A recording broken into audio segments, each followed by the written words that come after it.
Fuck the world, and today I'm bringing to you something a little different than I'm used to. It's going to be an explanation of why ICS bodies are proprietary, and I'm comparing a G&P body. Basically, I was going to try and modify a G&P body to fit on an ICS, and well, the video will explain why I don't think it's going to work out. Let's start with the lower receiver. The lower receiver, as you can see, is there. The pins are lined up. But in the back, it is quite a bit shorter versus the ICS. The ICS is built to accommodate the split version gearbox, which it gives room for the gearbox to pop up. In the G&P, that is not so. Another key difference versus ICS is that ridge there. That ridge is to lock the upper into place. On an ICS, the pin runs through the lower, and you don't have the ridges there. It's a pretty key difference, but it's not that big of a deal because it would be easily modified.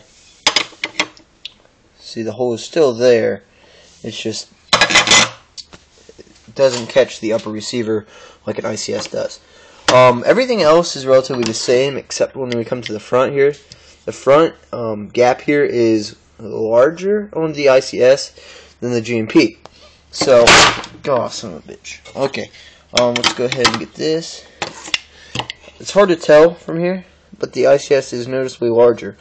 That's not too big of a deal because you can shim, say, a G&P upper to fit, or you can Dremel off some of the ICS upper to fit on a G&P body if everything else lined up. With the lengths being different, you'd have to take off a considerable amount of the lower receiver to make an ICS fit.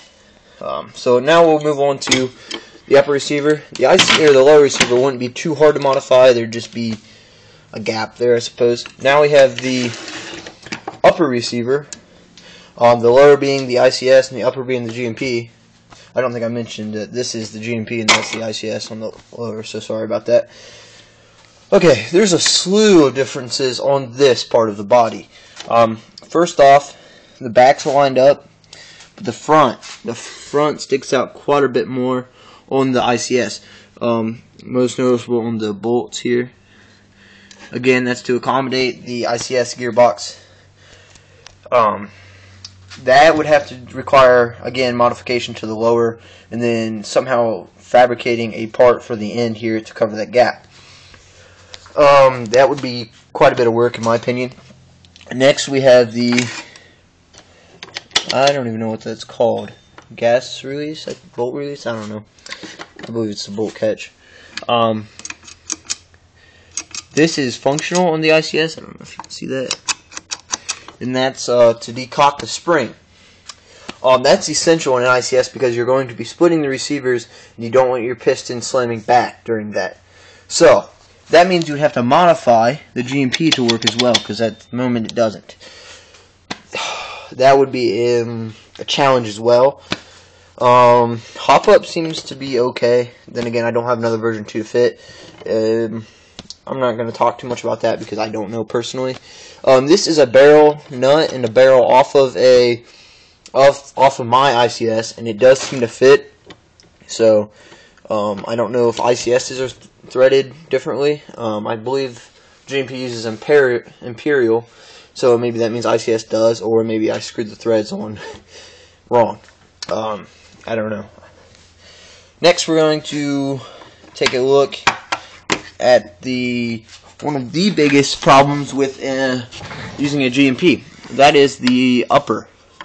As you can see, we have this here that will slide into the lower, and that's what the bolt, or not the bolt, the pin will slide through, and it keeps the upper and the lower together because on the G&P it has that little ridge. You would have to modify that on here somehow. I don't think that'd be too difficult. It just might be hard to get everything to line up correctly. So again, that's a pretty big difference. Again, the front pieces here. This is a terrible view. Sorry. These are different sizes. I already mentioned that. I just wanted to point it out again. Last thing to note is the gearbox itself. This is an ICS upper. I have another one over here as well, as you can see. And we're going to just demonstrate. Sorry, this is going to be a bad camera view for a few seconds. Demonstrate how this works. Okay. So your ICS slides in fine. It's not all the way forward because it doesn't have the hop up in, but that's about where it would be. It sits in there fine. Holes line up. It would still be able to slide in the gun fine. In a G&P, sorry for again a bad view. I don't have 3 hands for you guys. On a G&P, it doesn't work. Now, I'm not familiar with M4s, so maybe I'm doing something incorrectly. But I don't believe it fits. Let's see if I can get a better view of this for you guys. It just doesn't fit. I tried pulling out the bolt catch. Sorry I can't get that on video. I only have, again, 2 hands. Now, I'll explain why that is, though. Why it doesn't fit and what you would have to do. This would actually be relatively easy to do. The way the ICS sits in there tight. Let's see if I can get a good view. Killing me here. Okay. See the ridge there? Yeah, there it goes. Under the bracket here. That ridge is what holds the gearbox in while you split the receivers. And it's also shaped so that it holds the receiver a little bit differently than a G&P. On a G&P, that ridge is not there. So you'd have to Dremel that ridge in for the gearbox to fit and stay in when you split the receivers. Like I said, I don't think that would be much of a challenge, but I don't know. These are in totally different spots. That's not really a big deal, though. So yeah, there's quite a few differences, and I don't know if it would ever be worth it, in my opinion, to try these modifications. You're almost guaranteed to screw something up, in my opinion.